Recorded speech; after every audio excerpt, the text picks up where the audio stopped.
Queridos, e agora nesse momento, 7h15, eu tenho o privilégio de trazer para vocês o pastor Sérgio Klein. E eu já estou jogando ele aqui no ar. Alô, pastor, o senhor está me ouvindo? Tudo bem, Lu? Ouço sim, ouço com tranquilidade. Que coisa boa, muito bom. Pastor, hoje o senhor vai encerrar o nosso programa, a nossa semana especial da Páscoa. Com certeza, com um tema que é uma chave de ouro para nós. Pois vem falar sobre Jesus, o grande sumo sacerdote. Queridos, o ritual do santuário apontava para o sacrifício de Jesus. E esse sacrifício se cumpriu lá no Calvário. O livro de Hebreus apresenta Jesus como sumo sacerdote. E com esta visão, nós vamos harmonizar o papel redentor que Cristo tem no processo da salvação humana. Antes dele começar a falar, eu quero apresentar para os nossos ouvintes quem é o pastor Sérgio Klein da Rosa. Pastor Sérgio, ele é responsável aí pela pastoral universitária do campus Unasp. Graduação em rádio e TV pela Unisa, graduada em teologia desde 1994, mestrado em Teologia Pastoral pelo NASP Engenheiro Coelho em 2010, mestrado profissional em Educação, é muita coisa, hein, pastor? Pastor há 26 anos, ele já foi pastor distrital, mas atualmente ele tem atuado mais na comunicação adventista. Nos últimos 18 anos, ele tem atuado no NASP Engenheiro Coelho como professor da graduação e preceptor, e atualmente na pastoral universitária. Então, queridos, nós estamos em boas mãos, não estamos? Para encerrar aí a nossa semana especial da Páscoa. O livro de Hebreus nos apresenta a visão de que Jesus é o nosso sumo sacerdote. É ele o sumo sacerdote. Sendo Jesus o sumo sacerdote, é importante que possamos compreender bem qual é a função do sumo sacerdote e como é que isso se processa na vida e ministério de Cristo, né? E especificamente no que Cristo tem feito hoje em nosso favor. Voltamos aqui e vamos observar algumas menções. Primeiro, é importante que compreendamos como é que funcionava o ritual no santuário. Como é que ele existia, quem era o sumo sacerdote e qual era o papel desse personagem especial. Então, vamos tentar relembrar aqui como é que funcionava o santuário lá na época do povo de Israel. Só para a gente ter a lembrança, o livro de Êxodo traz para a gente a menção de como foi construído, como foi produzido o santuário. Enquanto que o livro de Levíticos apresenta muito mais a menção de como funcionava o papel ritual do santuário. Se nós tomarmos a lembrança também aqui, vou trazer um texto de Hebreus capítulo 8, verso 5, onde a Bíblia apresenta lá no Novo Testamento, portanto, Hebreus escrito muito depois do período de Moisés, mas lá no livro de Hebreus, finalzinho do Novo Testamento, capítulo 8, verso 5, a Bíblia diz assim: os quais ministraram em figura e sombra das coisas celestes, assim como foi Moisés divinamente instruído quando estava para construir o tabernáculo. Pois, diz ele, vê que faças todas as coisas de acordo com o modelo que te foi mostrado no monte. Ora, no livro de Hebreus, a menção é que Moisés foi divinamente instruído a construir o tabernáculo segundo o modelo que foi mostrado para ele. Portanto, Moisés não bolou o ritual do tabernáculo simplesmente a partir, nem a construção e muito menos o ritual. Moisés recebeu um modelo apresentado por Deus. Deus traz a Moisés como deveria proceder. Vamos rapidinho relembrar aqui como é que funcionava o tabernáculo. No tabernáculo, nós tínhamos uma figura, né, o pátio, que era a parte externa do tabernáculo. No pátio existiam alguns objetos que foram colocados ali. Saliento e coloco exatamente. No pátio tínhamos a pia, que era onde era feito a purificação, e o altar de sacrifício. Quando o adorador trazia a sua oferta ao tabernáculo, esta era recebida por um sacerdote que tinha por função sacrificar o animal lá no pátio, lá fora. Esse animal era sacrificado e era lançado no altar de sacrifício. Uma parte do sangue daquele animal, que era imolado, era colocado em um pequeno objeto, né, uma pequena tigela, vamos dizer assim, que o sacerdote levava para dentro do tabernáculo. O tabernáculo, especificamente, tinha uma divisão em duas áreas. Uma era o santo e a outra era o santíssimo. No santo tinha uma mesa com pães, chamados pães asmos, que eram os pães sem fermento, um altar de incenso e um candelabro. Esses três objetos, diretamente, tinham uma menção também a Cristo. Vamos só voltar um pouquinho. O animal que era sacrificado lá fora, ele tinha o seu sangue, uma parte do sangue retirado, e o corpo do animal era sacrificado no altar de sacrifícios. Aquilo já representava a Jesus, que foi sacrificado por todos nós. Né? Então, o sacrifício inicial que acontecia fora já apontava para Cristo. No lugar santo, que tinha a mesa com os pães sem fermento, portanto, representando algo puro, que não tinha sido a sua massa levedada, apontando para Cristo, aquele que não se envolveu com o pecado.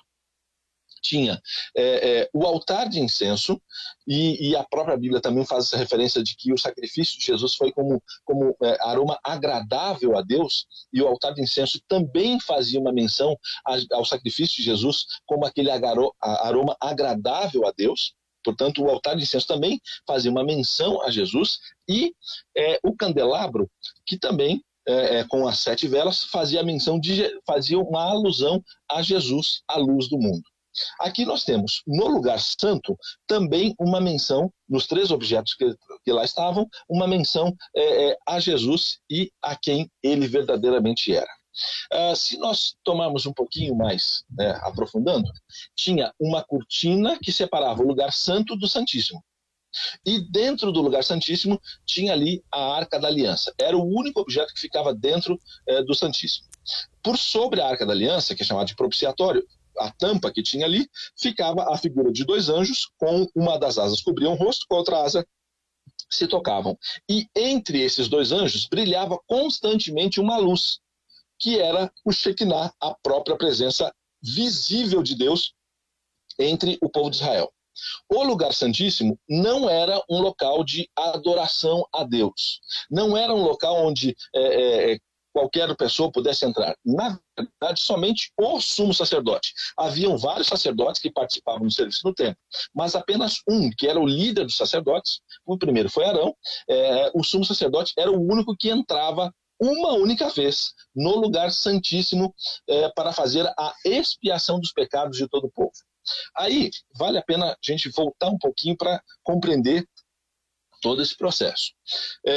O adorador, né, ou o que não era um sacerdote, ele entrava no pátio para oferecer o seu sacrifício. Mas o sacrifício era feito verdadeiramente pelo sacerdote, que sacrificava o animal, pegava uma parte do sangue daquele animal e levava até o tabernáculo. Quando o sacerdote levava até o tabernáculo, ele entrava no lugar santo e o sacerdote aspergia, né? Ele jogava um pouquinho do sangue daquele animal sob a cortina que separava o santo do santíssimo. Por mais que acreditemos em todo o ritual do santuário, e que era um ritual de extrema solenidade, é muito claro que esta cortina que separava santo e santíssimo, ela ficava suja de sangue todos os dias, no sacrifício pela manhã e no sacrifício da tarde. Quando o sumo sacerdote, naquela única vez ao ano, entrava no lugar santíssimo, ele entrava para o que os judeus chamavam de Yom Kippur, que é o dia da expiação, e neste dia o sumo sacerdote, ele representava um momento de expiação, de purificação.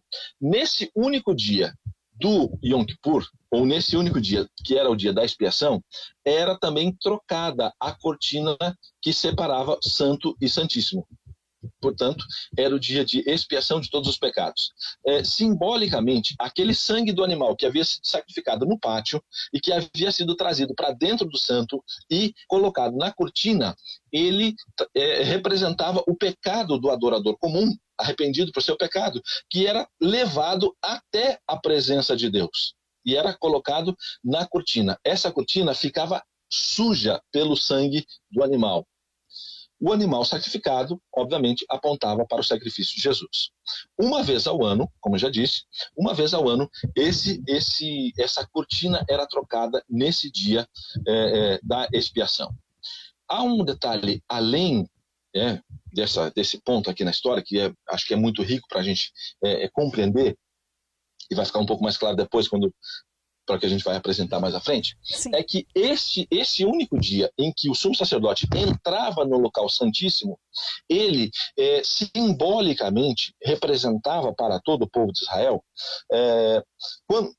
quando o adorador levava um animal para sacrifício, o seu animal era sacrificado, o sangue era colocado lá na cortina. O sangue desse animal permanecia como uma mancha na cortina até o dia da expiação. Ele permanecia lá no tabernáculo.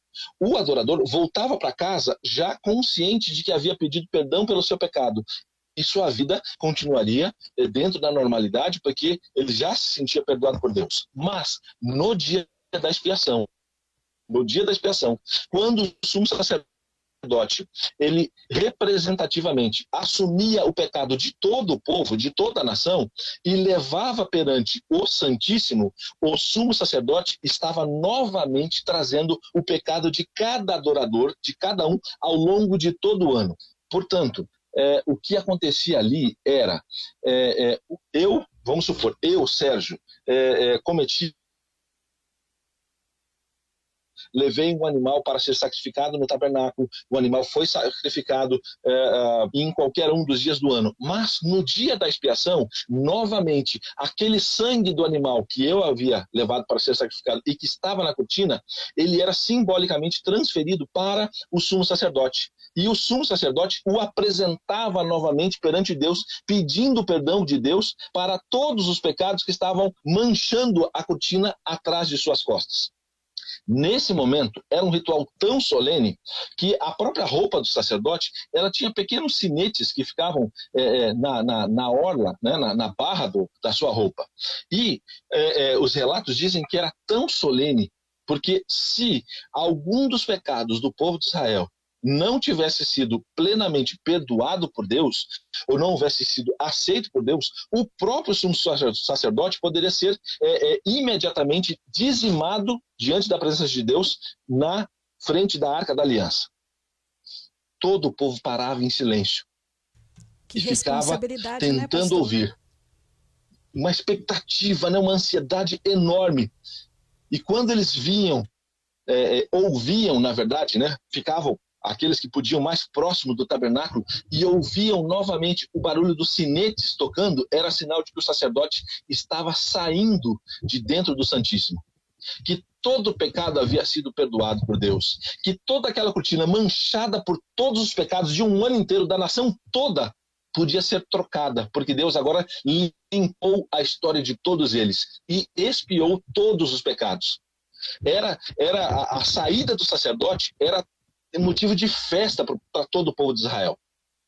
E quando ele saía, todo mundo ouvia o som do sinete e saía satisfeito, feliz pelo que estava acontecendo. Esse ritual era o ritual que acontecia lá, no templo do tabernáculo. Se nós formos tomar alguns pontos bíblicos aqui, e eu vou citar os textos, eu não vou lê-los, mas vai ficar gravado, então todos os nossos ouvintes podem depois acessar, pegar o texto. Eu acho que é muito rico você depois volte a observar os textos, né, se você não está anotando, para que você possa ver com tranquilidade. Tá bom? Então, fica a dica aqui. Em Apocalipse, agora eu vou citar momentos do Novo Testamento que fazem menção ao tabernáculo. Em Apocalipse 11, verso 19, a Bíblia fala sobre o santuário e a Arca da Aliança. A menção aqui no livro do Apocalipse está falando do santuário celestial e não mais do tabernáculo que esteve aqui na terra. Em Hebreus, capítulo 8, versos 1 e 2, fala novamente do sacrifício e do sacerdote, apontando para o tabernáculo celestial e não se referindo ao tabernáculo aqui na terra. Em Apocalipse 11, versos 12 e 13, fala sobre o candelabro no santuário celestial, não no tabernáculo aqui da terra. Em Apocalipse 8, verso 3, fala sobre o altar de incenso no santuário celestial e não no tabernáculo aqui na terra. Portanto, nós temos elementos no Novo Testamento claramente para o tabernáculo celestial. Tá? Apontam, fazendo menção clara ao tabernáculo celestial, que serviu como base, que foi o modelo que foi dado a Moisés para que produzisse o tabernáculo aqui na terra. Sendo assim, nós podemos e devemos compreender que, primeiro, existe um tabernáculo no céu. Assim como existe um tabernáculo no céu, e serviu de modelo para o tabernáculo na terra, é razoável, muito razoável, que compreendamos que o tabernáculo no céu, ele tinha funções que apontavam, de alguma forma, para um ritual que foi assemelhado ao que aconteceu aqui na terra. Tá? O do céu é o original, o da terra foi a cópia do original. O modelo que nós conhecemos é o aqui da terra. Mas, por inferência, podemos acreditar que o modelo aqui da terra se assemelhava também no seu ritual ao modelo lá do céu. No tabernáculo do céu, não há menção de que haja, e a gente não tem toda a menção bíblica de tudo que é feito nesse espaço, mas não há menção bíblica de que haja o sacrifício diário. Por quê? Porque no céu não há pecado. Exatamente. Não tem um animal sendo sacrificado todos os dias. Não tem um sangue aspergido na cortina todos os dias. Porque não. Tá? Mas a Bíblia nos apresenta no livro de Hebreus que Jesus é citado como o sumo sacerdote, como aquele que realiza o trabalho constante. Se Jesus é o sumo sacerdote, aí fica uma pergunta que todos nós facilmente podemos fazer. Qual é o trabalho de Jesus como sumo sacerdote no céu? O que ele está fazendo lá? Qual é este trabalho, né? Qual é a função de Jesus como sacerdote? Vejamos o que a Bíblia nos apresenta aqui, Hebreus capítulo 8, versos 1 e 2. Tá? Ora, a suma do que temos dito é que temos um sumo sacerdote tal, que está sentado nos céus, à destra do trono da majestade, ministro no santuário, e do verdadeiro tabernáculo, o qual o Senhor fundou, e não o homem. Vamos com calma aqui para a gente entender com tranquilidade. Eu citei para você que nós tínhamos um tabernáculo aqui na terra. Agora ele nos fala que temos um sumo sacerdote que está sentado à destra do Pai no trono da majestade. Isso aqui está em Hebreus capítulo 8, versos 1 e 2. Se temos um sumo sacerdote, e a Bíblia também faz a menção de que esse sumo sacerdote é Jesus, qual é de Jesus nesse espaço? Aí pode e deve ter um outro ponto bíblico aqui. Tomarmos o texto bíblico de Daniel, capítulo 8, verso 14. Daniel, capítulo 8, verso 14. A Bíblia nos diz que até 2.300 tardes e manhãs e o santuário será purificado.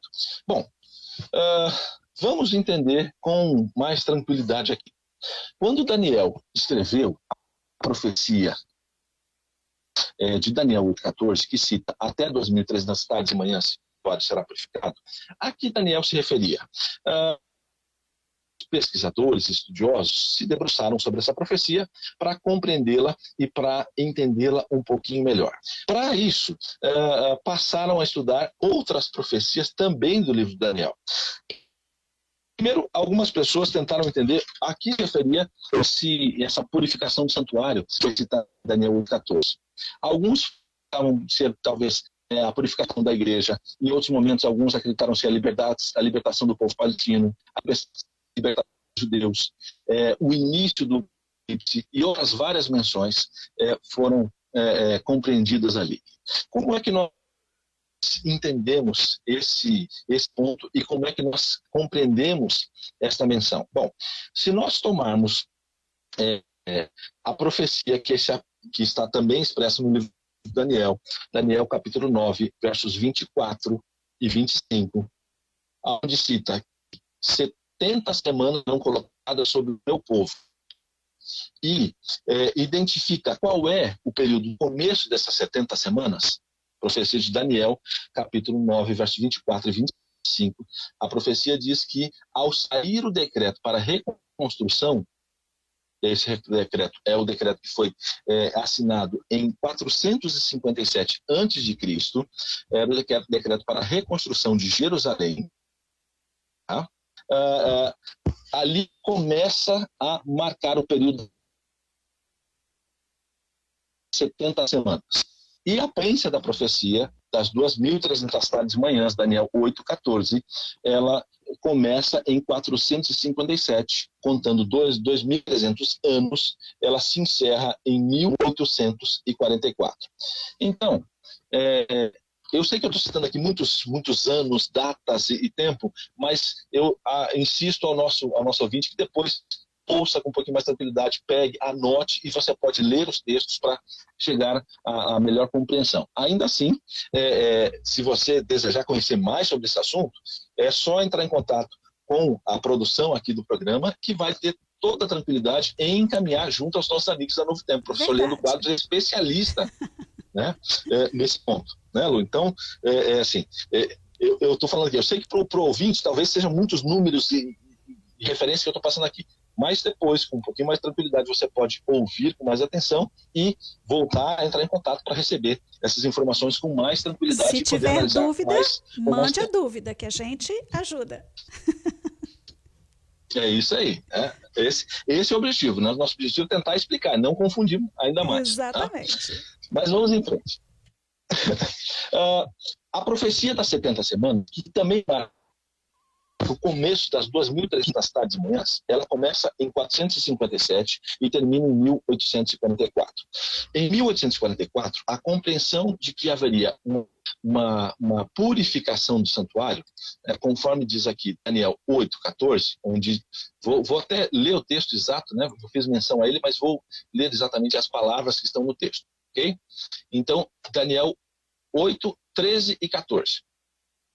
Depois, ouvi um santo que falava e disse a outro santo também que falava.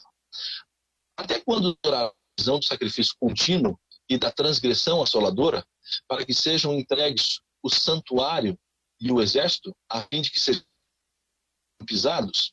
E ele me disse, até 2.300 tardes e manhãs, e o santuário será purificado. Bom, nesse texto aqui, e depois aliado com a menção do texto de Daniel capítulo 9, versos 23 e 24, a gente tem a marcação de quando começa essa profecia. Essa não é uma interpretação dos adventistas do sétimo dia. Ela já havia sendo estudada por várias outras denominações que também eram essa mesma contagem de tempo, porque o evento é o mesmo, que marca o início. Tá? Mas a compreensão que nós temos é que qual é a purificação desse santuário? Que depois de 2.300 anos, a partir do decreto de reconstrução de Jerusalém, como é que se processa? Então, a partir de 1844, há a menção de uma purificação de um santuário. Mas que santuário é esse? Se o santuário aqui na Terra já havia sido destruído naquela sexta-feira, aliás, né, o ritual foi encerrado naquela sexta-feira quando Cristo morreu. Quando Cristo morreu na sexta-feira, Eu imagino a cena, o sacerdote preparando-se para fazer o sacrifício da sexta-feira à tarde, quando vai entrar no santo para levar o sangue de um animal para aspergir na cortina, percebe que a cortina havia sido rasgada, de alto a baixo, e não de baixo para cima.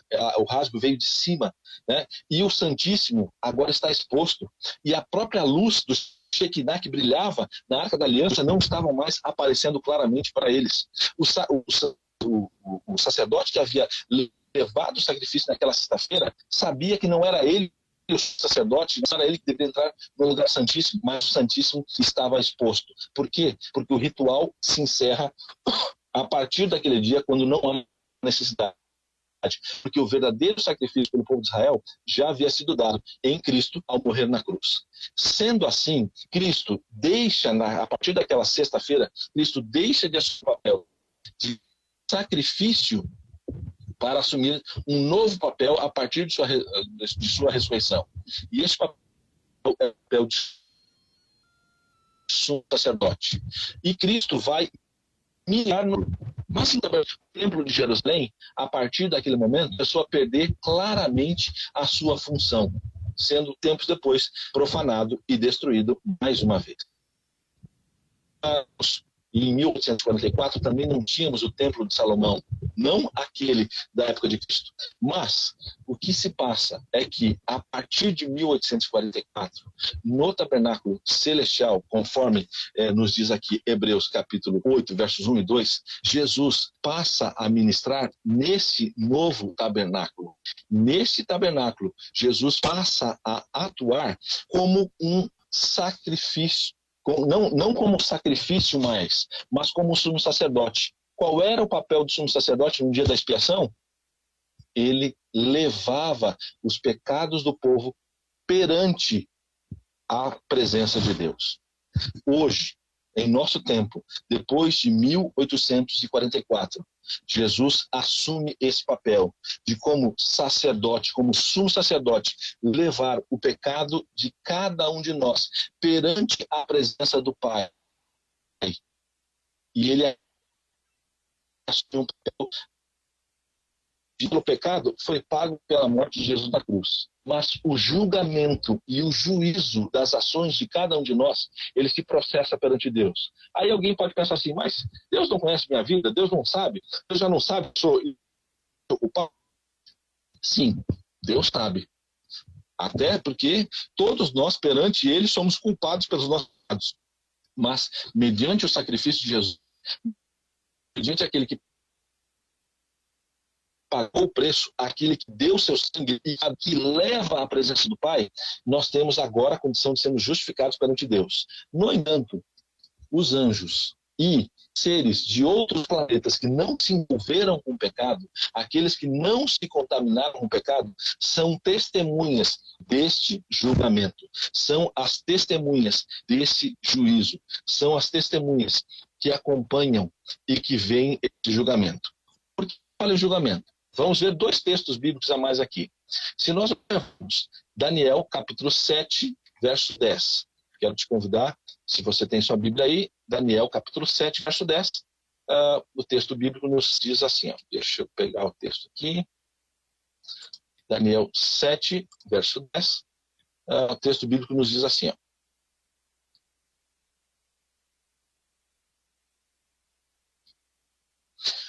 Daniel 7,10. Um rio de fogo manava e saía de diante dele. Milhares e milhares o serviam. Milhões e milhões assistiam diante dele.